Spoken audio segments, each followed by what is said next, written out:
দেববাণীর প্রতিটি কথার মর্মার্থ যথার্থতা বুঝিয়ে দিয়ে মাতাজি সুন্দর সুন্দর ছোট গল্পের মধ্যে দিয়ে আমাদের যেভাবে সমৃদ্ধ করে চলেছেন, তাতে আমরা মাতাজির কাছে কৃতজ্ঞ।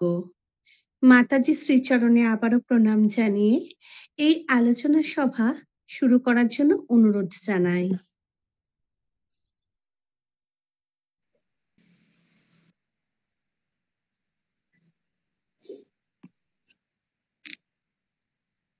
नमः श्री अतिराजाय विवेकानंद सूरय सच्चिद सुख स्वरूपाय स्वामी मेतापहारिणे। স্বামী বিবেকানন্দের দেববাণী পাঠ এবং আলোচনা আমাদের চলছিল।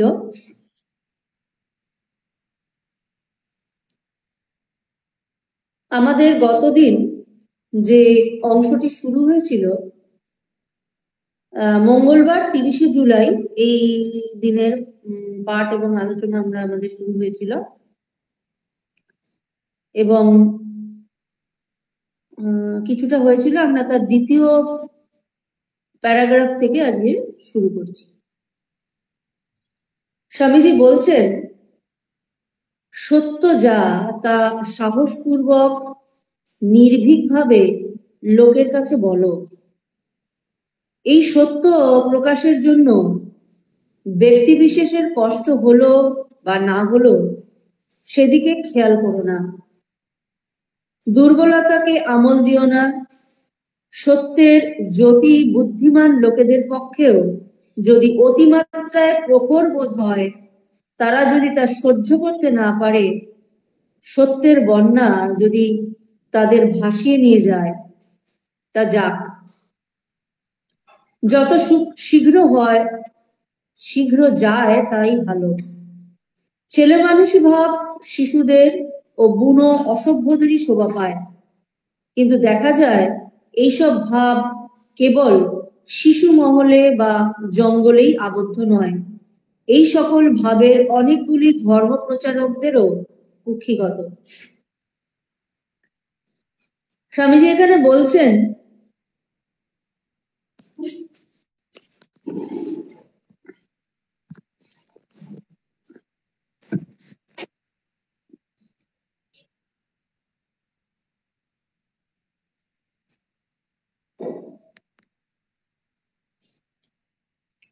স্বামীজি বলছেন যে সত্য যা তা সাহসপূর্বক নির্ভীকভাবে লোকের কাছে বলো। যা সত্য, সত্য কি? ঈশ্বর বা ব্রহ্ম একমাত্র সত্য। এই সত্য প্রকাশের জন্য ব্যক্তি বিশেষের কষ্ট হলো বা না হলো সেদিকে খেয়াল করো না। আমরা অনেক ক্ষেত্রেই দেখি, আমরা তো অত্যন্ত সাধারণ স্তরের মানুষ এবং আমাদের পঞ্চভূতে আমাদের শরীর তৈরি। আমাদের কাম, ক্রোধ, লোভ, যশের ইচ্ছা, বিভিন্ন এসনাগুলো আমাদের নানান ভাবে তাড়না করে। এবং তখন আমরা কি করি? তখন আমরা নানাভাবে নানা পদ্ধতিতে নিজেদেরকে কোনো না কোনো উপায়ে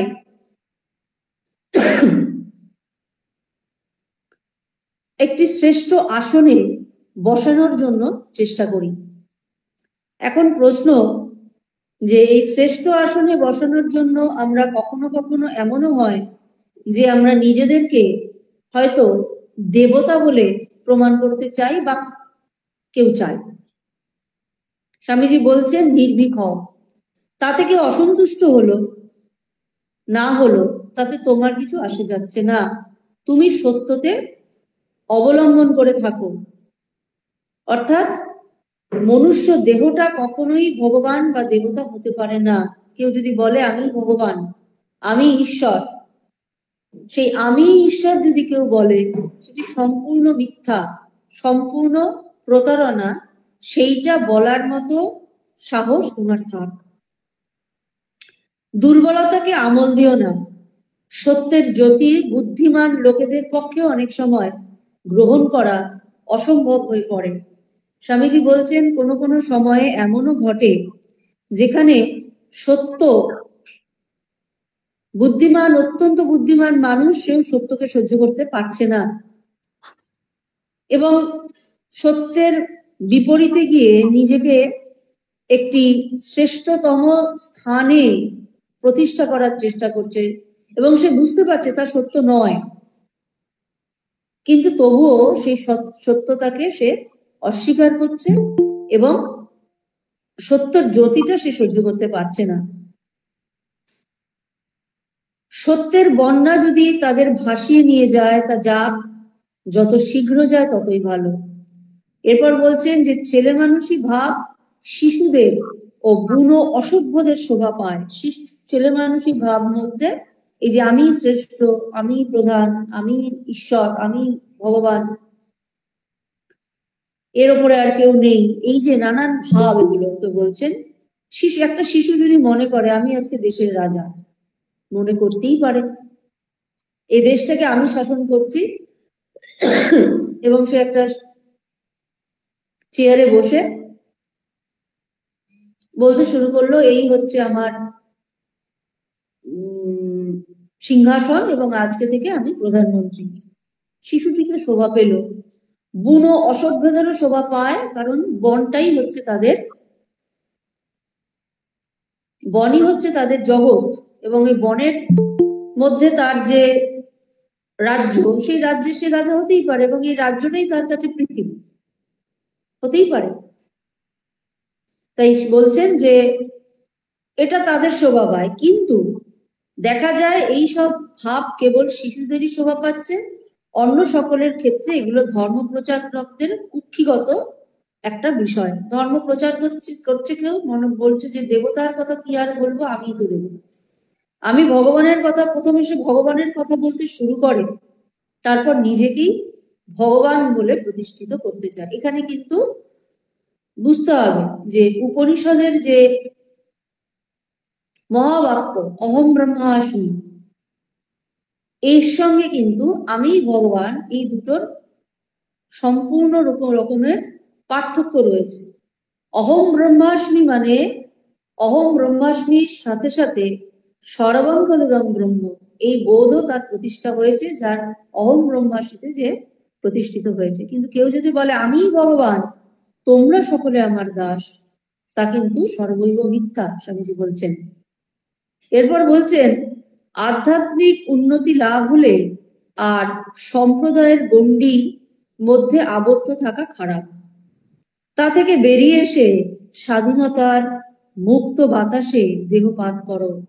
বলছেন আধ্যাত্মিক উন্নতি হলে আর সম্প্রদায়ের গণ্ডির মধ্যে থাকা প্রয়োজন হবে না। অর্থাৎ যখনই বলছেন যে আমি আধ্যাত্মিক আমার উন্নতি হয়েছে, এবং তখনই আবার সম্প্রদায়, যে আমি হিন্দু, আমি খ্রিস্টান, আমি মুসলমান, আমি শিখ, আমি বৈষ্ণব, আমি শাক্ত, আমি শৈব, এই গণ্ডির কোনো প্রয়োজনীয়তাই নেই, বেরিয়ে আসছে সেখান থেকে। তারপর বলছেন তা থেকে বেরিয়ে এসে স্বাধীনতার মুক্ত বাতাসে তুমি দেহপাত করো। অর্থাৎ তুমি আর কোনো গণ্ডিতেই তোমাকে বাধা যাবে না, কারণ তুমি জেনে গেছো তোমার মধ্যে যিনি আছেন সর্বত্রই তিনি আছেন, হয়তো রূপ আলাদা, হয়তো প্রকাশ আলাদা। এরপর বলছেন উন্নতি যা কিছু তা এই ব্যবহারিক বা আপেক্ষিক জগতেই হয়ে থাকে।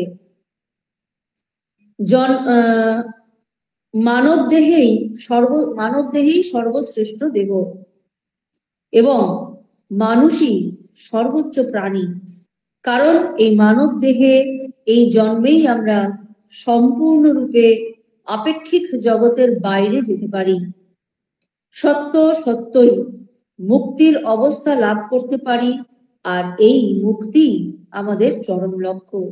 বলছেন যে উন্নতি যা কিছু তা ব্যবহারিক বা আপেক্ষিক জগতেই হয়ে থাকে। অর্থাৎ যখন কেউ সম্প্রদায় বা কোনো ধর্ম এ সকলের পারে চলে যায়, তখন তার উন্নতি বা অবনতি এটি সম্পূর্ণই নিরর্থক, তাতে কোনো অর্থ হয় না। তাই বলছেন যে মানব দেহই সর্বশ্রেষ্ঠ দেহ এবং মানুষই সর্বোচ্চ প্রাণী, কারণ এই মানব দেহে এই জন্মেই আমরা সম্পূর্ণরূপে আপেক্ষিক জগতের বাইরে যেতে পারি। অর্থাৎ এই দেহ দ্বারাই আমরা এই জগতে আছি এবং এই দেহ দ্বারাই আমরা উপাসনা, তপস্যা, আধ্যাত্ম চর্চা, ঈশ্বর উপাসনা, প্রার্থনা, অর্চনা, পূজা যেমন করতে পাচ্ছি, তেমনি এই দেহকে কেন্দ্র করে আমরা দেহাতীত অবস্থাও লাভ করতে পারি।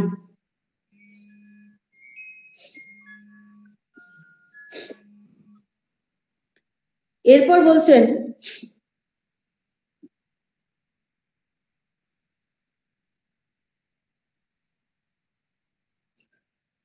সত্য সত্যই মুক্তির অবস্থা লাভ করতে পারি, আর এই মুক্তি আমাদের চরম লক্ষ্য। শুধু যে আমরা পারি তা নয়, অনেকে সত্য সত্যই ইহজীবনে মুক্ত অবস্থা লাভ করেছেন, পূর্ণতা প্রাপ্ত হয়েছেন। সুতরাং কেউ এই দেহ ত্যাগ করে যতই সূক্ষ্মতর দেহ লাভ করুক না কেন, সে তখনও আপেক্ষিক জগতের ভিতরেই রয়েছে। সে আর আমাদের চেয়ে বেশি কিছু করতে পারে না, কারণ মুক্তি লাভ করা ছাড়া আর কি উচ্চ অবস্থা লাভ করা যেতে পারে?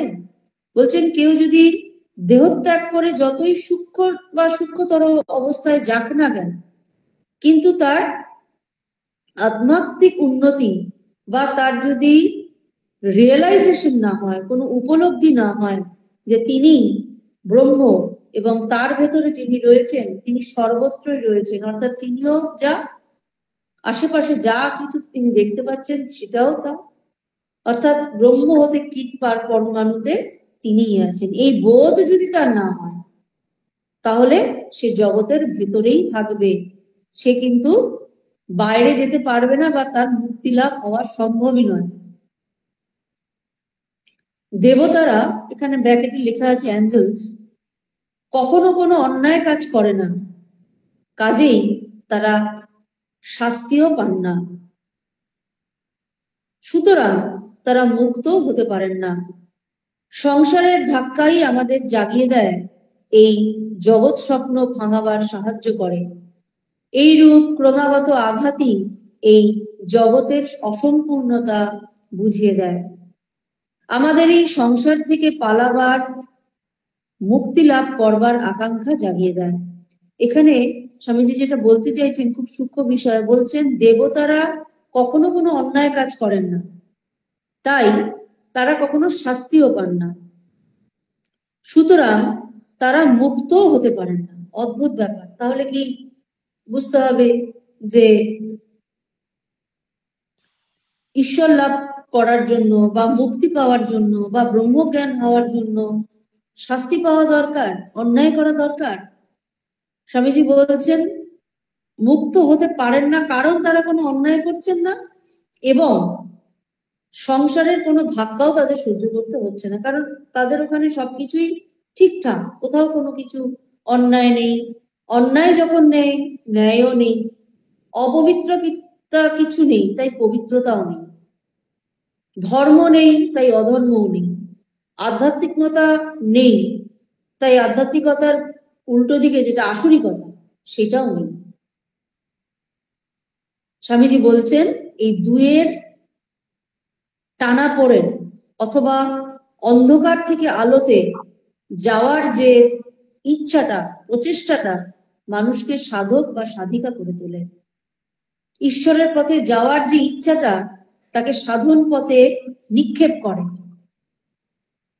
আমি যে অবস্থায় আছি সেখান থেকে নিজেকে একটু উন্নততর করব, এই যে ইচ্ছাটা, তা মানুষের আধ্যাত্মিক চেতন জাগাতে সাহায্য করে, যেটাকে মুমুক্ষুত্ব বলা হচ্ছে।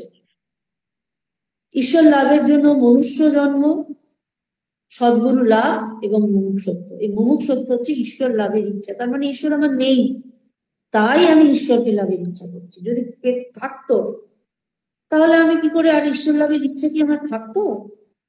আমার যদি ব্রহ্মজ্ঞান হয়ে যেত তাহলে তার ব্রহ্মজ্ঞানের ইচ্ছাটাই থাকতো না, কারণ তখন আমরা ব্রহ্মময় হয়ে থাকতাম। স্বামীজি বলছেন, তাই দেবতাদের কোনো মুক্ত হতে তারা পারে না।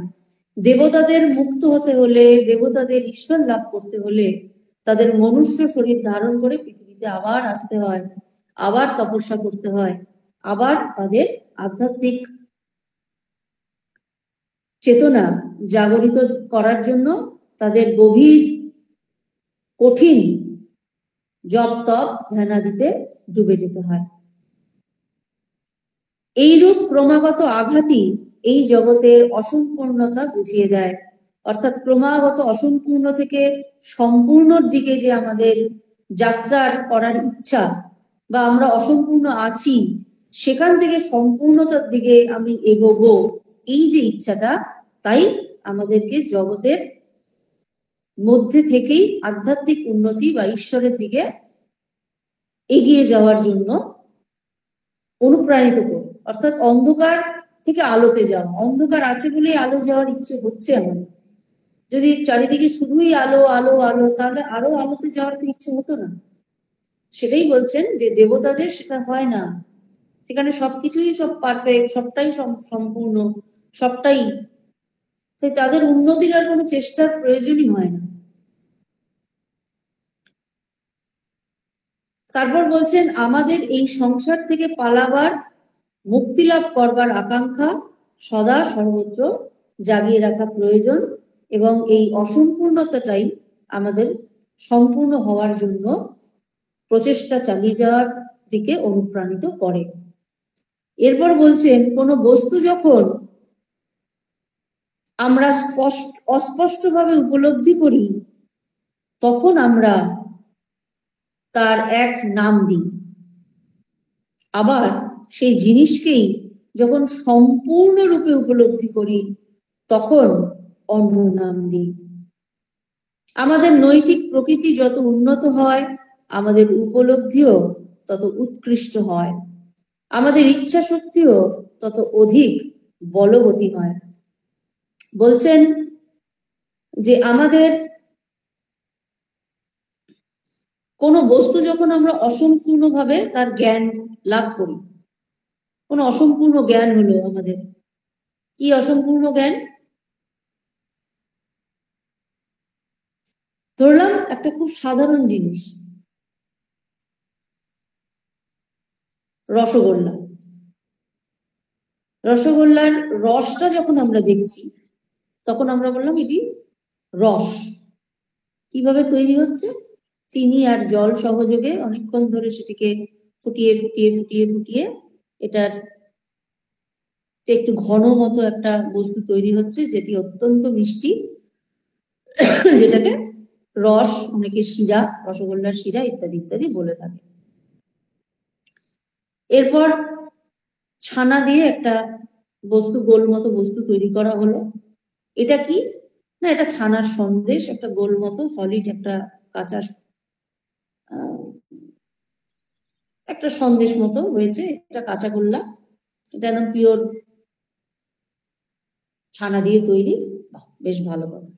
তাহলে এটা হলো কাঁচা গোল্লা, এটা হচ্ছে চিনির শিরা বা রস যেটাকে আমরা বলি না, অনেকে আবার চাচনিও বলে এটাকে, হিন্দিতে বলে। যাই হোক,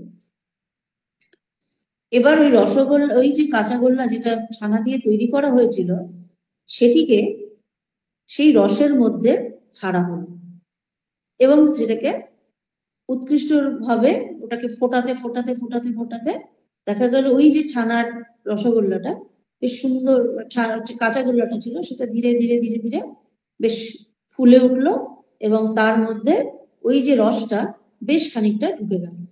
এবার যখন সেটা গ্রাহক বা যে খেতে ইচ্ছুক তার পাতে দেওয়া হলো, সেগুলো বাহ, এই তো রসগোল্লা। অসম্পূর্ণ জ্ঞান হচ্ছে রসটা, অসম্পূর্ণ জ্ঞান হলো কাঁচা গোল্লাটা। দুটো মিলে যখন একটা হলো আমাদের কাছে ছিল রস, তখন তাকে আমরা বলছি রস। যখন একটা কাঁচা গোল্লা, সেটাকে আমরা বলছি কাঁচা গোল্লা, বা একটা ছানার একটা গোল সন্দেশ। দুটোর যখন সম্মিশ্রিত হয়ে আমাদের সম্পূর্ণ জ্ঞান হলো, যেটা অত্যন্ত উৎকৃষ্ট মানের একটি মিষ্টি, যেটা অসাধারণ, মুখে দিলেই গলে যায়, একটা রস মুখে, সারা মুখে রস ভর্তি হয়ে যায় এবং অসাধারণ তার স্বাদ। টোটালটাকে আমরা তখন নাম দিলাম রসগোল্লা, যেটা রসও আছে আবার ছানাও আছে। স্বামীজি সেটাই বলছেন, আমাদের নৈতিক প্রকৃতি যত উন্নত হয়, আমাদের উপলব্ধিও তত উৎকৃষ্ট হয়, আমাদের ইচ্ছা শক্তিও তত অধিক বলবতী হয়। কারণ হচ্ছে কি বলছেন, যে প্রথমে আমরা অস্পষ্ট জ্ঞান, সেটার একটা নাম দিয়ে দিয়েছি, তখন আবার আমরা যখন সেইটাকে সম্পূর্ণ জ্ঞান হলো, তখন আমাদের একরকমের উপলব্ধি হলো, এবং যখন এই অসম্পূর্ণ জ্ঞান থেকে আমরা সম্পূর্ণ জ্ঞানের দিকে আসি, তখন এটিকে একটি নাম দিলাম।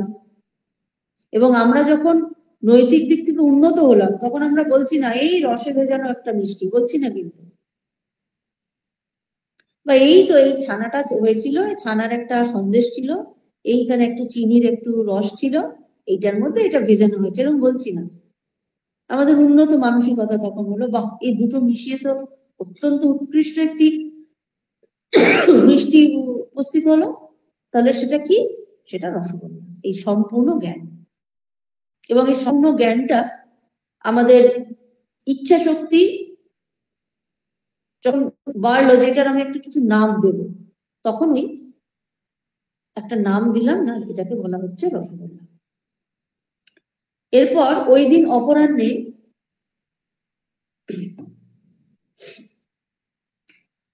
আমরা যে জড় ও চিন্তা রাশির ভিতর সামঞ্জস্য দেখতে পাই, তার কারণ উভয়ই এক অজ্ঞাত বস্তুর দুটি দিক মাত্র। সেই জিনিসটাই দুভাগ করে বাহ্য ও আন্তর হয়েছে।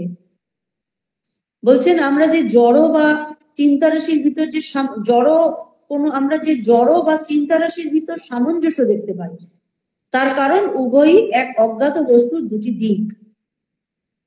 সেই জিনিসটাই দুভাগ করে বাহ্য ও আন্তর হয়েছে। আমরা একটি ফল দেখলাম, তার বাহ্য রূপ একটা দেখলাম, এটি আমার জ্ঞান, যেটা একটা ফল।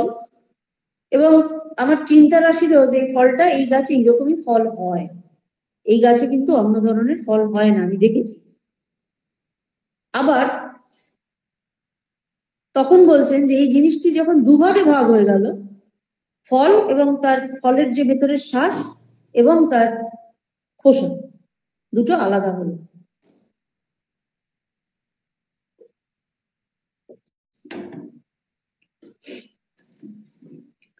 তখন আমাদের দুভাগে বাহ্য এবং আন্তর দুটো আলাদা আলাদা জ্ঞান হলো।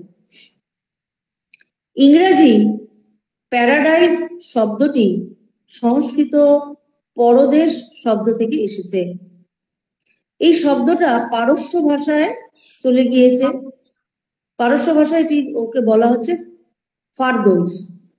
এর শব্দার্থ হচ্ছে দেশের পারে, অথবা অন্য দেশ বা অন্য লোক। প্রাচীন আর্যরা বারবারই আত্মায় বিশ্বাস করতেন। প্রাচীন আর্যরা বরাবরই আত্মায় বিশ্বাস করতেন। তারা মানুষকে কেবল দেহ বলে কখনো ভাবতেন না। তাদের মতে স্বর্গ নরক দুই অনিত্য ও শান্ত। কারণ কোনো কার্যই কখনো তার কারণ নাশের পর স্থায়ী হতে পারে না, আর কোনো কারণই কখনো চিরস্থায়ী নয়। সুতরাং কার্য বা ফলমাত্রের নাশ হবে, এই রূপকটিকে সমগ্র বেদান্ত দর্শনের সার হয়েছে। বলছেন যে প্যারাডাইস যে শব্দটা, এই শব্দটি সংস্কৃত শব্দ পরদেশ থেকে এসেছে। এই শব্দটা পারস্য ভাষায় ফারদৌস বলে উচ্চারিত হয়, যার সঠিক অর্থ হচ্ছে অন্য দেশ বা অন্য লোক। আমরা বলি না প্যারাডাইসে থাকছেন, একটা অন্য একটা লোকে থাকছেন, একটা অনন্ত সুন্দর জায়গা, একটু বেটার ওয়ার্ল্ড একটা, এটা হচ্ছে প্যারাডাইস। প্রাচীন আর্যরা বরাবরই আত্মায় বিশ্বাস করতেন এবং তারা মনে করতেন যে এই জীবনের পরে আমরা সেই প্যারাডাইসে গিয়ে পৌঁছবো বা পারদৌসে গিয়ে পৌঁছবো। তাদের কাছে স্বর্গ এবং নরক দুটোই পৃথক পৃথক অর্থ বহন করত। তাদের কাছে প্রাচীন আর্যরা তাদের মতে স্বর্গ নরক দুই হচ্ছে অনিত্য এবং শান্ত। শান্ত এখানে দন্তাশয় আকার নয়তায় দিয়েছে, শান্ত এবং অনিত্য মানে বেশি দিন স্থায়ী নয়, তার পরিবর্তন হয়ে চলেছে। কারণ কোনো কার্যই কখনো তার কারণ নাশের পর স্থায়ী হতে পারে না। কোনো কারণ এবং কার্য একে অপরের পিছু পিছু আসা যাওয়া করে, আর কোনো কারণই কখনো চিরস্থায়ীও হতে পারে না। সুতরাং কার্য বা ফলমাত্রের নাশ হবে, কার্যেরও যখন নাশ হবে সেই কার্যের যে ফল সেটারও নাশ হবে। এটিকে বলছেন বেদান্ত দর্শনের সার। কিভাবে? এবার স্বামীজি বলছেন, সোনার মতো অলকযুক্ত দুটি পাখি একটা গাছে বসে আছে। সোনার মানে সোনালী রঙের পালকযুক্ত। উপরে যে পাখিটা বসে আছে সে স্থির, শান্ত। আমরা মুন্ডক উপনিষদের যদি কভার পেজটা দেখি, যেটা মিশন থেকে পাবলিশ হয়, সেখানে এই ছবিটা দেওয়া আছে। ঠাকুরও একটা ছবি এঁকেছিলেন দক্ষিণেশ্বরে, সেটার যদি ছবি আমরা কখনো দেখে থাকি এই ছবিটা পাবো। দক্ষিণেশ্বরে ঠাকুর যেই ঘরে থাকতেন সেই ঘর থেকে মায়ের ঘরের দিকে মুখ করে যে দরজাটা ছিল, সেখান থেকে বেরিয়ে আসার সময় মানে মায়ের ঘরের দিকে মানে নববতের দিকে মুখ করে যদি আমরা বেরিয়ে আসি, যে দরজাটা থাকছে সেই দরজার দুপাশে ঠাকুর চারকোল দিয়ে এঁকেছিলেন। পরে সেটিকে পেইন্ট করে দেওয়া হয়েছে, কিন্তু সেই ছবিটা কি এঁকেছিলেন সেটা সঠিক মানে সেই রকমের পরে অনেক ছবি ছাপানো হয়, সেখানে এই ছবিটা দেখতে পাওয়া যায়। যেখানে যে এই ছবিটাতে উল্লেখ রয়েছে যে একটি পাখি, দুটি পাখি, তাদের সোনার মতো পালক, এবং তারা একটি গাছে বসে আছে। উপরের যে পাখিটি বসে আছে সেটি শান্ত, একেবারেই শান্ত, চুপচাপ শান্তভাবে নিজ মহিমায় নিজ ভাবে বিভোর হয়ে রয়েছে। আর যে পাখিটা নিচের ঢালে রয়েছে সে সদাই চঞ্চল, ওই গাছের ফল খাচ্ছে, কখনো মিষ্ট ফল, কখনো বা কটু ফল। একবার সে একটা অতিরিক্ত কটু ফল খেলো, তখন সে একটু স্থির হয়ে উপরের সেই মহিমময় পাখিটার দিকে চাইলেন, কিন্তু আবার সে শীঘ্রই তাকে ভুলে গিয়ে পূর্বের মতো সেই গাছের ফল খেতে লাগলো। আবার একটু ফল খেলো, এইবার সে টুকটুক করে লাফিয়ে উপরের পাখিটার দু একটা ডাল কাছে গেল। এইরূপ অনেকবার হলো। অবশেষে নিচের পাখিটা একেবারে উপরের পাখিটার জায়গায় গিয়ে বসলো আর নিজেকে হারিয়ে ফেলল। সে অমনি বুঝলো যে দুটো পাখি নয়, কোনো কালেই ছিল না, সে নিজেই বরাবর শান্ত, স্থিরভাবে নিজ মহিমায় নিজে মগ্ন উপরে পাখি ছিল। বলছেন এখানে আমরা যেমন যেন জীবাত্মা এবং পরমাত্মার একটা প্রকাশ এই ছবিটার মধ্যে দিয়ে আমরা দেখতে পাই, যে ওই এটা একটু কল্পনার শক্তির কাজে লাগালে খুব ভালো লাগবে, যে একটি পাখি একটি গাছের ওপর বসে আছে, দুটি পাখি একটি গাছের ওপর বসে আছে। সেই ওপরের যে পাখিটা, সব দুজনেরই গায়ের রং হলো সোনালী, বসে আছে এবং তারা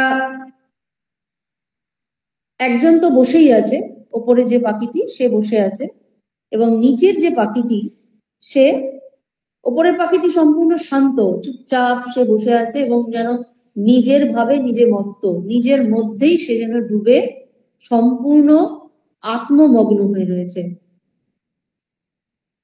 আর নিচের পাখিটি ওই গাছেরই ফল টুকটুক করে খাচ্ছে, কখনো মিষ্টি ফল খাচ্ছে, বেশ ভালো লাগছে, আবার খাচ্ছে, আবার ভালো লাগছে, তারপরে একটু কটু ফল বা তেতো বা একটু কষায় টেস্ট, যেটা স্বাদ, সেটা খাচ্ছে, ভালো লাগছে না, ওটা বাদ দিয়ে আবার একটি ফল খাচ্ছে, বেশ মিষ্ট, বেশ ভালো লাগছে, বেশ আনন্দ পাচ্ছে, বেশ মিষ্ট, আবার একটু কটু ফল খেলো।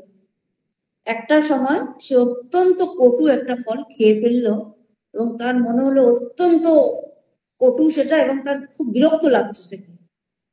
তখনই সে সমস্ত কিছুর থেকে মনটা তুলে ওপরের পাখিটার দিকে তাকাচ্ছে এবং তাতেই মগ্ন হয়ে থাকছে, তার দিকে তাকিয়ে থাকছে। বাহ, সে তো অসাধারণ আছে, সমস্ত জগৎ সংসার থেকে সে নিজেকে যেন সম্পূর্ণ গুটিয়ে নিয়েছে, শুধুমাত্র তার অন্তরে যিনি রয়েছেন তাতেই যেন সে মগ্ন হয়ে রয়েছে। খানিকক্ষণের মধ্যে আবার চঞ্চল মন তাকে ফিরিয়ে নিয়ে এলো স্বস্থানে, এবং সে আবার ওই ফল খাচ্ছে, কখনো কটু, কখনো মিষ্টি, যেটা আমরা বা সাধক সাধিকারা করে থাকি। আমরা সংসারে বা কোনো কিছু খুব ভালো সুখের সময় চলেছে, অত্যন্ত অর্থ করি আসছে, হ্যাঁ, একেবারে বিলাসিতার চরমে গিয়ে আমরা পৌঁছচ্ছি, কোথাও কোনো বাধা নেই, যা চাইছি তার দ্বিগুণ পাচ্ছি, খুব আনন্দ, সংসার আহা কি সুন্দর। যেই মুহূর্তে হয়তো কিছু একটা অসফলতা এলো, কিছু একটা কটু বাণী আমি কারোর কাছ থেকে শুনলাম, যাকে আমি অত্যন্ত হয়তো প্রাণের থেকেও প্রিয় ভালোবাসি, শ্রদ্ধা করি, তার দিক থেকে অত্যন্ত একটা আঘাত এলো, সঙ্গে সঙ্গে মনে হয় একেবারে বৈরাগ্য এসে, এই সংসারটাই এইরকম, এই সংসারের জন্য আমি এত করছি, কি লাভ এসব করে, সঙ্গে সঙ্গে আমাদের মনটা ঈশ্বরের দিকে চলে গেল এবং সেখানেই মগ্ন হয়ে থাকছি এবং থেকে ভাবছি এই তো, এই তো বেশ আছে সংসারের, না ভালো দরকার আমার, না মন্দের দরকার আমার, যেই কারণে সংসারে আসা, যাকে লাভ করার জন্য আমার সংসারে আসা, তাকেই তো আমি পেয়ে গেছি। আমি একে ছাড়া আর কিছুই জানবো না, এর শুরু বা শেষ কিছু নাই, ইনি শুধুই ভালোবাসতে জানেন, আঘাত দিতে জানেন না, তাতেই আমি মগ্ন হয়ে থাকবো। এইভাবে ভাবতে ভাবতেই হঠাৎই আবার অত্যন্ত সুখের একটি কিছু সময় এলো, কিছু বস্তু এলো, কিছু মানুষ এলো, যেগুলো থেকে মনে হলো আমরা অত্যন্ত সুখ স্বাচ্ছন্দ্য পাবো, আনন্দ পাবো, সেই দিকে গেলাম। কিছুদিনের মধ্যে আবার যখন তাদের কাছ থেকে অত্যন্ত আঘাত পাওয়া গেল, অবস্থার পরিবর্তন হয়ে গেল, অর্থনৈতিক সমস্যা দেখা দিল, নানান সমস্যা দেখা দিল, তখন আবার মনে হলো চলে যাই ওখানে। এই আমাদের বলছে এটা হচ্ছে জীবাত্মার অবস্থা। কিন্তু এই যে অভিজ্ঞতাগুলো নিতে নিতে নিতে নিতে একটা সময় ওই সমস্ত ফলগুলোর প্রতি পাখিটার অনীহা এলো এবং সে একটু একটু করে টুকটুক করে টুকটুক করে এটা ওটা সেটা দেখতে দেখতে দেখতে দেখতে সে সেই ওপরের ডালটায় গেল। ওই যেই পাখিটি নিরাসক্ত ভাবে সম্পূর্ণভাবে আত্মমগ্ন হয়ে বসে আছেন তার দিকে গেল, তার দিকে তাকিয়ে মুগ্ধ হলো।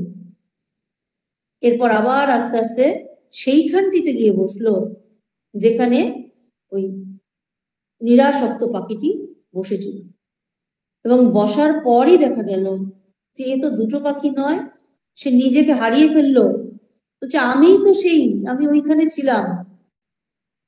নানান রকমের প্রলোভন, নানান রকমের সুখ, নানান রকমের স্বাচ্ছন্দ্য, নানান রকমের ইন্দ্রিয় ভোগের বস্তুতে আমি যেন মত্ত হয়েছিলাম। সব থেকে যখন মনটা গুটিয়ে ঈশ্বরে এনে লাগালাম, দেখা গেল তিনি, আমি আর আমার ইষ্ট এক, অর্থাৎ জীবাত্মা এবং পরমাত্মা সেখানে মিলিত হয়ে গেলেন। সবকিছু থেকে নিজেকে ঘুরিয়ে, সবকিছু থেকে নিজেকে গুটিয়ে সেই পরমাত্মায় যখন সে একনিষ্ঠ হলো, তখন দেখলো আমি এবং আমার ইষ্ট এক, অভিন্ন, অর্থাৎ দ্বৈত ভাব থেকে সে অদ্বৈতে প্রতিষ্ঠিত হলো। এরপর বুধবার 31শে জুলাই এই দিনটির পাঠ এবং আলোচনা। স্বামীজি বলছেন, প্রোটেস্ট্যান্ট ধর্ম সংস্থাপক লুথার ধর্ম সাধনের ভিতর থেকে সন্ন্যাস বা ত্যাগ বাদ দিয়ে তার স্থানে কেবল নীতিমাত্র প্রচার করে ধর্মের সর্বনাশ করে গেলেন। নাস্তিক বা জড়বাদীরাও নীতিপরায়ণ হতে পারে, কেবল ঈশ্বর বিশ্বাসীরাই ধর্ম লাভ করতে পারে। বলছেন, প্রোটেস্ট্যান্ট ধর্ম সংস্থাপক যে লুথার, তিনি কি করলেন? তিনি ধর্ম সাধনা তো চললই, কিন্তু এই ধর্ম সাধনার যে সঙ্গে যে ভারতীয় ভাবনা অর্থাৎ ত্যাগ, বৈরাগ্য, জাগতিক সকল বস্তু যেটা আমার নেসেসিটি সেটা বাদ দিয়ে, সেটা ছাড়া যেগুলো আমার অতিরিক্ত বা ভোগ সর্বস্ব বলে মনে হয়, তার থেকে সম্পূর্ণ নিজেকে গুটিয়ে ঈশ্বরে নিজেকে নিমগ্ন করে দাও বা ঈশ্বরের চরণে নিজেকে নিমগ্ন করে দাও, এই যে বিষয়টা, ত্যাগ বিষয়টাকে তিনি সরিয়ে দিয়েছিলেন। সন্ন্যাস বা ত্যাগকে তিনি বাদ দিলেন। তার ফলে বলছেন সম্পূর্ণটা সর্বনাশ হয়ে গেল। তিনি রাখলেন কি? নীতি মাত্র, শুধু নীতি, ন্যায়, এটা ঠিক ওটা ভুল, এটা ঠিক ওটা ঠিক, এটা ওটা সেটা ওটার মধ্যে ঢুকিয়ে ফেললেন এবং ধর্মের সর্বনাশ করে ফেললেন। কারণ ধর্মের মধ্যে যে ত্যাগটাও রয়েছে, ভোগ সর্বস্ব, ধর্মের মধ্যে যদি ভোগ সর্বস্বতা থাকে, সেই ধর্ম তো স্বার্থপর করে তুলবে মানুষকে। কারণ ভোগের কোনো শেষ নেই, ভোগের ইচ্ছার কোনো শেষ নেই। একটা থেকে দুটো ভোগ হয়, তারপর তিনটে, চারটে, পাঁচটা, এই ভোগ অগ্নি জ্বলতেই থাকে। কিন্তু সেই অগ্নি যদি জ্বলতে থাকে, তাহলে ধর্মের ভাবের সঙ্গে তো স্বার্থপরতা যুক্ত হয়ে যাবে, যেটা হয়েছিল।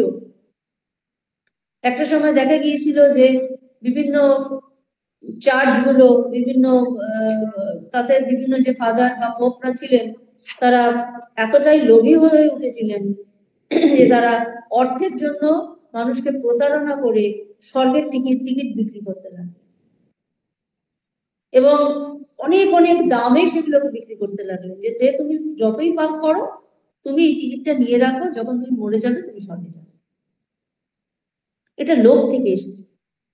কিন্তু লোভ, ত্যাগের যদি পথ না হয়, তাহলে ভোগের পথটা যদি ধর্মের সাথে মিশে, তাহলে সেটা সর্বনাশ পথে চলে যায়। স্বামীজি বলছেন, নাস্তিক বা জড়বাদীরাও তো নীতিপরায়ণ হতে পারে। এটা ঠিক ওটা ভুল, এটা ওই কোনটা ঠিক কোনটা ভুল সে বিচার আর করে কে? আমার কাছে যেটা ঠিক, আমি কোনো একটি 6 যদি কেউ এখন আমাকে লিখে দেখায় যেটা 6, দেখো 6, আমি উল্টো দিক থেকে সেটাকে দেখে বলবো না এটা 9, সে বলবে না 6, আমি বলবো না 9। তা তার কাছে 6টা ঠিক, আমার কাছে 9টা ঠিক। তাহলে নীতি পরায়ণতাটা কার কাছে কেমন, এবং সেটাই যদি ধর্মের ভিত্তি হয়, সেই ধর্ম বিনষ্ট হতে বাধ্য। স্বামীজি সেটাই বলছেন। সমাজ যাদের অসৎ বলে, তারা মহাপুরুষদের পবিত্রতার জন্য মূল্য দেয়, সুতরাং তাদের দেখে ঘৃণা না করে ওই কথাই ভাবা উচিত। যেমন গরিব লোকেদের পরিশ্রমের ফলে বড় লোকেদের বিলাসিতা সম্ভব হয়, আধ্যাত্মিক জগতেরও সেই রূপ। ভারতের সাধারণ লোকের যে এত অবনতি দেখা যায়, সেটা মীরাবাই, বুদ্ধ প্রভৃতি মহাত্মাদের উৎপন্ন করার জন্য যেন প্রকৃতিকে তারা মূল্য ধরে দিতে হয়েছে। অদ্ভুত কথা এখানে স্বামীজি বলছেন যে সমাজ যাদের অসৎ বলে, সেই অসৎরা মহাপুরুষদের পবিত্রতার জন্য মূল্য দেয়। কেন? মানে সেই তারা অসৎ হয়েছে কেন? মহাপুরুষরা পৃথিবীতে এসছে বলে তারা যেন অসৎ হয়েছে। কিভাবে? তাদের ঘৃণা করতে বারণ করছেন। কেন? যেমন গরিব লোকেদের পরিশ্রমের ফলে বড় লোকেদের বিলাসিতা সম্ভব হয়। গরিব লোকেরা যত পরিশ্রম করবে, বড় লোকেরা ততই কর্ম বিমুখ হয়ে শুধুমাত্র বিলাসিতা, স্বাচ্ছন্দ্য, নিদ্রা, অলসতায় জীবন কাটানো। তাদের বিলাস যতই, একটা মানুষের যদি একজন বাড়িতে কাজের লোক থাকে, সে যতটা বিলাসিতা করতে না পারে, তার একজন মানুষ তার হয়তো 5 জন কাজের লোক, কেউ কাপড় কেচে দিচ্ছে, কেউ রান্না করে দিচ্ছে, কেউ পরিষ্কার করে দিচ্ছে সমস্ত কিছু, কেউ বাগান পরিষ্কার করে দিচ্ছে, কেউ তাকে তাকে নানান ভাবে পরিচর্যা করছে, খাইয়ে পর্যন্ত দিচ্ছে প্রয়োজনে। সে কি আর কাজ করতে চাইবে? ওই যে মানুষগুলো পরিশ্রম করছে, তার ফলে এই একটি মানুষ বিলাসিতা ভোগ করছে এবং সে অলসতায় পরিণত হচ্ছে। আধ্যাত্মিক জগৎটাও বলছেন সেই রূপ। ভারতের সাধারণ লোকের যে এত অবনতি, বলছেন ভারতে ওই সময় সাধারণ লোকের অবনতি মানে আধ্যাত্মিক অবনতির কথা বলছেন। আর্থিক তো ছিলই, আধ্যাত্মিক অবনতির কারণ বলছেন যে কারণ ওই মাটিতেই মীরাবাই, বুদ্ধ প্রভৃতি মহাত্মাদের উৎপন্ন তারা হয়েছেন। অনেক বড় বড় মহাপুরুষ সেখানে এসেছেন, এবং এই যে এসেছেন, তারা এসেছিলেন বলেই প্রকৃতি যেন ব্যালেন্স করার জন্য এই পতিত মানুষগুলোকে সেখানে রেখেছে। মানে এরা এতটাই উন্নত ছিল যে তার পাশে বেশ কিছু অধঃপতিত মানুষকে না রাখলে প্রকৃতির ভারসাম্য যেন নষ্ট হয়ে যাবে। এখন প্রশ্ন, তাহলে কি ভারসাম্য রক্ষা করার জন্য আমরা সবাই পতিত হতে থাকবো? কারণ অনেক মহাপুরুষ এখানে এসছেন, তাই আমরা এখন পতিত হতে থাকি? তা নয়, স্বামী সেটা বলছেন না। বলছেন মহাত্মাদের উৎপন্ন হয়েছে যেই মাটিতে, সেখানে পতিতরাই আছে। তো পতিতদের তুমি ঘৃণা করো না, এরা আছে বলেই, যারা উন্নত তাদেরকে তুমি দেখতে পাচ্ছ। অর্থাৎ এই অন্ধকার জায়গাটা, জগৎটা আছে বলেই তুমি ওই আলোর দিকটা দেখতে পাচ্ছ এবং ওই আলোর দিকে যাওয়ার চেষ্টা করছো, এবং তাতেই তোমার উন্নতি হচ্ছে। আজকে এই পর্যন্তই। 122 পৃষ্ঠায় আমাদের বুধবার 31শে জুলাইয়ের দ্বিতীয় প্যারাগ্রাফটা আজকে আমরা শেষ করলাম। পরের দিন এরপর থেকে শুরু হবে। যদি কারোর কিছু প্রশ্ন থাকে তোমরা করতে পারো। মাতাজিকে আবারও প্রণাম জানাই এত সুন্দর তথ্য দিয়ে আমাদের এগিয়ে নিয়ে যাওয়ার জন্য। মাতাজির এই আলোচনার দ্বারা আমরা যেগুলো জানতে পারলাম যে আমাদের সত্য জ্ঞান হতে হবে। সত্য জ্ঞান কিভাবে সম্ভব? সদ্গুরুর কৃপা লাভে তা সম্ভব। এছাড়াও বিভিন্ন উদাহরণের সহিত মাতাজি আমাদের জানালেন পূর্ণ জ্ঞান কিভাবে সম্ভব। আমরা সবাই অর্ধজ্ঞানে এগিয়ে চলি, কিভাবে তা পূর্ণ জ্ঞান সম্ভব। এবং আরো আমরা অনেক কিছু জানতে পারলাম, কেন অবতাররা আমাদের আবির্ভূত হয়েছিলেন, কেন মহাপুরুষেরা আবির্ভূত হয়েছিলেন, তার বিশেষ কারণ কি। স্বামীজি যেভাবে বলে গেছেন, মাতাজি তার সুন্দর ব্যাখ্যার দ্বারা আমাদের মধ্যে তুলে ধরেছেন। এবার যদি আপনাদের কারোর কিছু জানবার থাকে, একে একে আনমিউট হয়ে জানতে পারেন।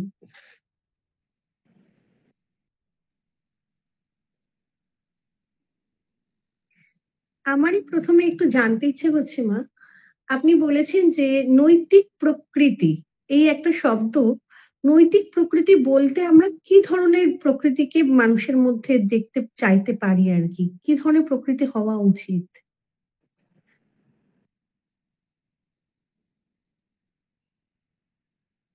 মা আনমিউট করতে হবে, শুনতে পাচ্ছি। হ্যাঁ, নৈতিকতা অর্থাৎ সত্যপরায়ণতা। সত্যপরায়ণতাটাই হচ্ছে প্রথমেই এই আজকে যে পাঠের যে শুরুতেই ছিল, তা হচ্ছে সত্যপরায়ণতা। যদি সত্যপরায়ণতা থাকে তাহলে নৈতিকতা আসবে। ন্যায় নীতি বোধ, ঠিক ভুল বোধ, ঠিক অথবা ভুল, ভুলটাকে বাদ দিয়ে ঠিক পথে এগোনো। এখন সমগ্র পৃথিবীতে এক একটা দেশে এক এক রকমের নৈতিকতা রয়েছে, এবং সেই অনুযায়ী আইন কানুন, ল যাই বলো না কেন আছে।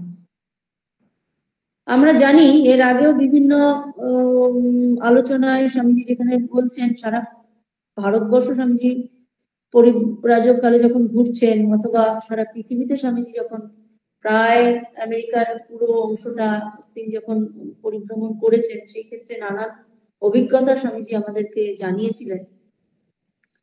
সেই ক্ষেত্রে দেখা যায় এক এক ক্ষেত্রে এক এক রকমের ন্যায়পরায়ণতা। কোথাও বহু বিবাহ যেমন পাপ, অন্যায়, কোথাও আবার বহু বিবাহটাই ন্যায়। বহু বিবাহ না করলে তাকে সেটা ন্যায় মানে অন্যায় করছে সে বলে বোঝা যাবে।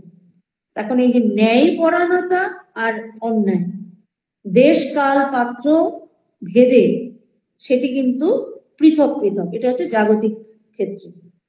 জাগতিক ক্ষেত্রে আমরা যদি দেখি যে কোনো দেশে যদি কেউ এমনও বিভিন্ন স্থান আছে সেখানে যদি বলা হয় যে চুরি করাটা মহাপাপ, খুন করাটা কম পাপ। কেউ যদি চুরি করছে সেটা মহাপাপ, তাকে সাংঘাতিক দণ্ড পেতে হয়। কিন্তু সে যদি খুন করে কোনো কারণবশত, সেইটা ততটা পাপ বলে বা অন্যায় বলে ধরা হয় না। বিভিন্ন দেশে বিভিন্ন রকমের কনস্টিটিউশনে বিভিন্ন রকমের পদ্ধতি, কিন্তু এটা হচ্ছে জাগতিক দিকে। আর যদি আধ্যাত্মিক বা ধর্মীয় দিকে আমরা দেখতে চাই, সেক্ষেত্রে একমাত্র সত্য, অর্থাৎ সত্য যিনি শিব, তাকে প্রকাশ করা বা তাকে জানার চেষ্টাটাই একমাত্র ন্যায়পরায়ণতা। এখন সেই ন্যায়পরায়ণতাটা কিরকম? ওই যে প্রথমেই যেটা স্বামীজি বললেন যে ধর্মগুরুরা অনেক ক্ষেত্রে নিজেকেই ভগবান বলে প্রকাশ করেন, ভগবান বলে দাবি করেন, এবং আমাকেই মানো, আর তোমাকে কিছু মানতে হবে না কারণ আমি ভগবান। এটা হচ্ছে অন্যায়। ধর্মগুরুরা যেটা করছেন, তিনি ভগবানের কথা বলছেন, তিনি ভগবানের পথ দেখাবেন, তিনি আমাদের সেই পথে এগিয়ে নিয়ে যাওয়ার চেষ্টা করবেন, কিছুটা পথ এগিয়েও দেবেন হয়তো, তারপর বাকি পথটা আমাদের এগোনো ঈশ্বরের দিকে। তারা যদি এই স্থানটা আমরা ধরে থাকতে পারি, তো সেটাই হচ্ছে ন্যায়। অর্থাৎ ঈশ্বর অদ্বৈত, তিনি সবার মধ্যে রয়েছেন, আবার তিনি কোথাও নেই। কোনো মানুষ ভগবান হতে পারে না, কিন্তু তিনি সকলের মধ্যেই রয়েছেন। এবং তাকে পেতে গেলে মনুষ্য জন্মের একান্ত প্রয়োজন, মুমুক্ষুত্বের প্রয়োজন, এবং তার মধ্যে দিয়ে যখন আমরা ঈশ্বরকে লাভ করতে পারবো বা ব্রহ্মজ্ঞান আমাদের লাভ হবে, তখন কিন্তু আমি তুমি বোধ আর থাকবে না। যতক্ষণ আমি বোধ, ততক্ষণ কিন্তু ব্রহ্মজ্ঞান হয় নাই। এইটাই পরম এবং চরম সত্য, এবং এইটাই এক এবং একমাত্র ন্যায়পরায়ণতা। এবং কাউকে যদি আমি বাধ্য করি, আমি ভগবান, আমার পদসেবা করো, আমাকে সেবা করো, আমাকে এই এনে দাও, আমাকে সেই এনে দাও, আমাকে এটা দরকার, আমার ওটা দরকার, আমাকে সঙ্গে সঙ্গে, কারণ আমাকে সিংহাসনে বসিয়ে পুজো করো, এইটা হচ্ছে অন্যায়। একমাত্র ঈশ্বরই সত্য, একমাত্র ঈশ্বরই ন্যায়। তাহলে কি বলবেন যে স্বামীজি বলছেন যে শিবজ্ঞানে জীবসেবা বা যত্র জীব তত্র শিব, সেটা ভুল না। তিনি রয়েছেন, আমাদের অন্তরে রয়েছেন, কিন্তু আমি ভগবান হয়েছি যতক্ষণ এই বোধ আমার মধ্যে থাকবে, ততক্ষণ বুঝতে হবে ভগবানের এক অংশ আমরা জানতে পারি। কিন্তু যখন আর কোনো বোধই থাকবে না, আমি কে বা ভগবানই কে, যখন দুটো মিলেমিশে একাকার হয়ে যাচ্ছে, তখনই সে প্রকৃত ব্রহ্ম জ্ঞানী হয়েছে। এবং তখন সে বলছে না যে আমি ব্রহ্ম বা আমি ভগবান। কেমন? এইটা হচ্ছে। ঠিক আছে মাতাজি, প্রণাম। আর কারোর কিছু জানবার থাকলে জানতে চাইতে পারেন। হ্যাঁ মা, আমার একটা প্রশ্ন আছে। আমি বিষ্ণুপুর থেকে সৌমিতা পাল বলছি। এই যে সংসার তো একটা বন্ধন, তো এই বন্ধন থেকে মুক্তি পাওয়ার উপায় কি? কে সংসারের বাইরে আছে বলতো? এই আদ্যশক্তি মহামায়ার সংসারে আমরা সকলে রয়েছি। কেউ বড় সংসারে রয়েছেন, কেউ ছোট সংসারে রয়েছে, কিন্তু সবটাই তো তারই সংসার, সবটাই তারই সংসার। আমরা মনে করছি যেন এরা এই কজন নিয়ে আমার সংসার, তা নয়। সম্পূর্ণটাই আদ্যাশক্তি মহামায়ার সংসার, তিনি যখন যেমন ভাবে খেলার তিনি সেইভাবে খেলছেন। কারোকে কারোকে একেবারে আমার নিজের সংসার বলে মনে করাচ্ছেন, কারোকে কারোকে পরের সংসার বলে মনে করাচ্ছেন, তারা পর আমি আপন, এই ভাব আমাদের দিয়ে চলছে। আমরা কেউ সংসারের বাইরে নেই, সকলেই সংসারের মধ্যে রয়েছি, তার সংসারে রয়েছি। তো তার থেকে মুক্ত হয়ে আমরা যাব কোথায়? তিনি তো রেখেছেন। যদি আমি মনে করি আমার এই কটা সংসার, এই কটা মানুষ নিয়ে আমি সংসার করছি, তাহলে এর থেকে ভুল ভাবনার কিছু নেই। তোমার তোমার কার্যক্রমের মধ্যে বা তোমার কর্তব্য অধিকারের মধ্যে ওই কটা মানুষকে তুমি দেখতে পাচ্ছ, তাদের প্রতি তোমার ডিউটি করার জন্য মা তোমাকে পাঠিয়েছেন। তারা তোমার প্রতি ডিউটি করবে, তুমি তাদের প্রতি ডিউটি করবে, কিন্তু সকলেই তারই সন্তান এবং তারই সংসার। ওই তোমার ওইটুকু বাড়িটা তোমার সংসার নয়, জগৎটাই তোমার সংসার, মহামায়ার সংসার। তো সেখান থেকে বেরিয়ে যাবে কোথায়? সংসারের বাইরে গেলে তো কোথাও মানে সংসারের বাইরে আর কোথায় যাবো আমরা? তিনি তো সংসার ফেলে বসে আছেন। আমরা যদি মনে করি সংসারের মধ্যে থেকে আমরা ভীষণ বদ্ধ হয়ে আছি, এবং বদ্ধ, স্বামীজি বলছেন বদ্ধ মুক্ত সবই মনে। তুমি ওই কটি মানুষের সঙ্গে তোমার কর্মসূত্রে তুমি আবদ্ধ হয়ে আছো মাত্র, বাকি গোটাটাই তো সংসার, ঈশ্বরের সংসারে তুমি আছো, আমরাও আছি। মুক্ত তো আছোই, আবার মুক্ত নতুন করে কি হবে? মুক্ত আমরা আছি, শুধু আমরা জানি না যে আমরা মুক্ত আছি। মনে হয় আমরা বদ্ধ হয়ে আছি, বাইরে যেতে পারছি না, এইখান থেকে মুক্ত হতে পারলে বাঁচি, তা নয়। তোমার ডিউটিটুকু তুমি করছো। এই মানুষগুলো এসছে তোমার সঙ্গে, তুমিও তাদের সাথে একটা, ধরে নাও একটা ড্রামা, সেই ড্রামায় তারাও অভিনয় করছে, তুমিও অভিনয় করছো। আশেপাশে আরো অনেক মানুষ, বহু ড্রামা চলছে, সেখানেও তারা অভিনয় করছে, তারা অভিনয় করছে। তুমি একটা বাড়ির মধ্যে রয়েছো, তারাও একটা বাড়ির মধ্যে রয়েছে। কিন্তু বাড়ির দেওয়ালগুলো ভেবো না যে ওই দেওয়ালগুলোই তোমাকে আবদ্ধ করে রাখছে। তুমি মহামায়ার সংসারে আছো, আমরাও আছি, শুধু তোমার অভিনয়টা বা কার্যক্রম সূত্রে তুমি তাদের সাথে একটু অভিনয় করছো না, কেমন? তো সেখান থেকে মুক্ত হয়ে যাবে কোথায়? মায়ের সংসার। হ্যাঁ, ঠিক। অপূর্ব। মাতাজির এই আলোচনার দ্বারা আমরা এত সমৃদ্ধ হই, তখন এটাই ভাবতেই ভুলে যায় যে আমরা ওই স্বামী সন্তান বা অমুক তমুক এই সংসারের মধ্যে রয়েছি। সত্যিই আমরা জগৎ সংসারে বাস করি। আর কারোর যদি কিছু না জানবার থাকে, তাহলে আমি এই আলোচনা সভাকে এগিয়ে নিয়ে যেতে চাই। ঠাকুর, মা, স্বামীজির শ্রীচরণে আবারও প্রণাম জানাই। মাতাজি প্রতি সপ্তাহে নেই, এই সপ্তাহে উপস্থিত আছেন আমাদের মাঝে। ঠাকুরমা স্বামীজির কৃপায় তিনি সুস্থ আছেন, সুস্থ থাকুন।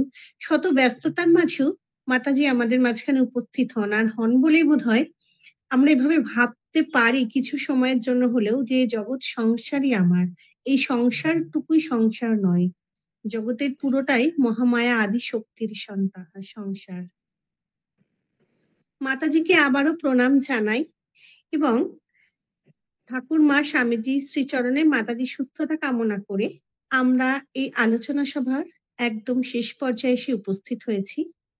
আমাদের সমাপ্তি সঙ্গীত গাইবেন সুতপা ব্যানার্জি দিদি ভাই।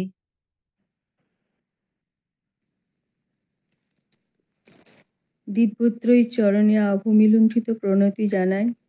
মাতাজিকে আমার সশ্রদ্ধ প্রণাম জানিয়ে আমি একটি বিবেক গীতি পরিবেশন করছি। রাজ রাজে সরদেখা রাজ রাজে সরদেখা করুণা ভিখারি আমি করুণ নয়নে চাও, করুণা ভিখারি আমি করুণ নয়নে চাও, রাজ রাজে সরদেখা দাও, রাজ রাজে সর দেখা দাও। চরণে উৎসর্গ দান করিয়াছি এই প্রাণ, চরণে উৎসর্গ দান করিয়াছি এই প্রাণ।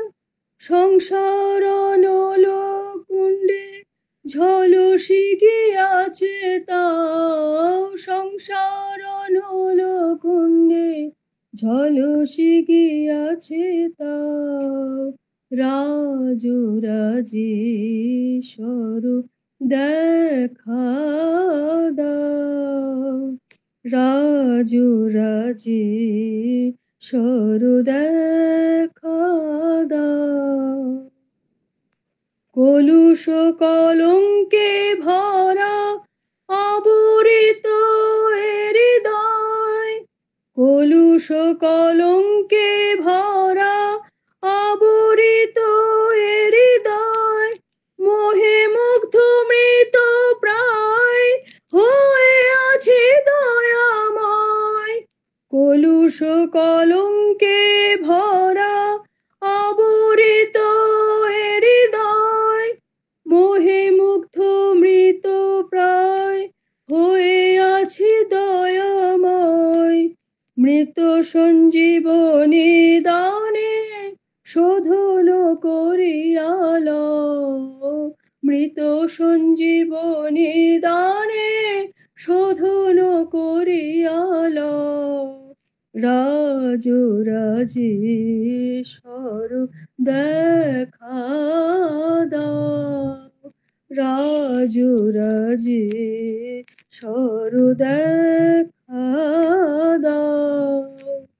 করুণা ভিখারি আমি করুণ নয়নে চাও, করুণ ভিখারি আমি করুণা নয়নে চাও।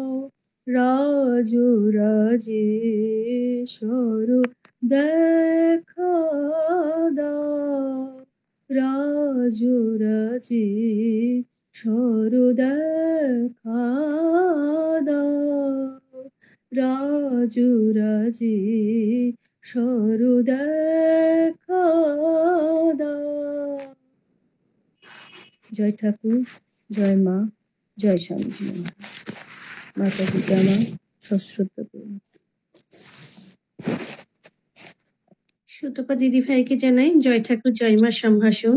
দিদিভাইয়ের এই অপূর্ব সঙ্গীত পরিবেশনের মধ্য দিয়েই আমরা বুঝতে পারলাম কিভাবে আমরা মুক্তির পথে যেতে পারি। আজ এই অনুষ্ঠানের এখানেই সমাপ্তি ঘোষণা করছি। সারদায় নারী জাগরণ কর্তৃক আয়োজিত এই অনলাইন ধর্ম আলোচনা সভায় মাতাজিকে আবারও জানাই প্রণাম এবং আগামী সপ্তাহে উপস্থিত থাকার অনুরোধ জানিয়ে আজ এখানেই সমাপ্তি ঘোষণা করছি। ওম শান্তি শান্তি শান্তি। হরি ওম তৎসৎ। শ্রী রাম কৃষ্ণ অর্পণমস্তু। জয় ঠাকুর, জয় মা, জয় স্বামীজি।